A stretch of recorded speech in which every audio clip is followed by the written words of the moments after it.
Fashion ബൊട്ടിക്കിന്റെ പുതിയൊരു വീഡിയോയിൽ ഇന്ന് ഡെൽറ്റ ഫാബ്രിക്കിൽ വരുന്ന ലോങ് സെറ്റ് ആണ്. സ്റ്റൈലായിട്ടുള്ള 4 കളറിൽ കൊണ്ടുവന്നിട്ടുണ്ട്. പ്രൈസ് 399 മാത്രമാണ് കേട്ടോ. ഓഫർ സെയിൽ വീഡിയോ ആണ്. അടിപൊളിയായിട്ടുള്ള 4 കളറാണ് വരുന്നത്. ഫ്രണ്ടിൽ ഇതേപോലെ ബട്ടൺ വരുന്നുണ്ട്. ഫുൾ ബട്ടൺ വരുന്നത് കൊണ്ട് തന്നെ ഫീഡിങ് ഫ്രണ്ടിലായിട്ട് വേണമെങ്കിൽ യൂസ് ചെയ്യാം. സ്ലീവിന്റെ എൻഡിൽ ഇതേപോലെ എലാസ്റ്റിക് വരുന്നത് കൊണ്ട് തന്നെ നമുക്ക് സ്ലീവ് നിങ്ങളുടെ ഇഷ്ടത്തിന് ലെന്ത് കുറച്ചോ കൂട്ടിയോ ഒക്കെ യൂസ് ചെയ്യാം. അതേപോലെ ഷേപ്പ് അഡ്ജസ്റ്റ് ചെയ്യാൻ ഇതേപോലെ ടൈ കൊടുത്തിട്ടുണ്ട്. കളറുകൾ വരുന്നത് ഫസ്റ്റ് ഇതാ ഈ ഒരു yellow,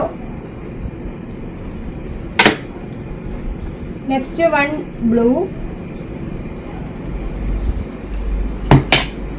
next one black, last one peach. Size ലാർജും എക്സലും ഡബിൾ എക്സലും ആണ് വരുന്നത്. പ്രൈസ് വരുന്നത് 399 മാത്രമാണ്. ആ ഒരു പ്രൈസ് സൂപ്പർ ടോപ്പാണ്. വേണ്ടവർ പെട്ടെന്ന് തന്നെ പർച്ചേസ് ചെയ്തോ. നമ്മുടെ ഓർഡർ എല്ലാം വാട്സ്ആപ്പ് ത്രൂ ആണ്. ഇതിനോടൊപ്പം തന്നെ നമ്പർ കൊടുത്തിട്ടുണ്ട്. അതിൽ കോൺടാക്ട് ചെയ്താൽ മതി. കൊറിയർ സർവീസ് അവൈലബിൾ ആണ്. അതുപോലെ ഞാൻ ഇട്ടിരിക്കുന്നത് ജേഴ്സി ഹിജാബ് ആണ് കേട്ടോ. അതിന്റെ പല പല കളറുകൾ ഷോപ്പിൽ അവൈലബിൾ ആണ്.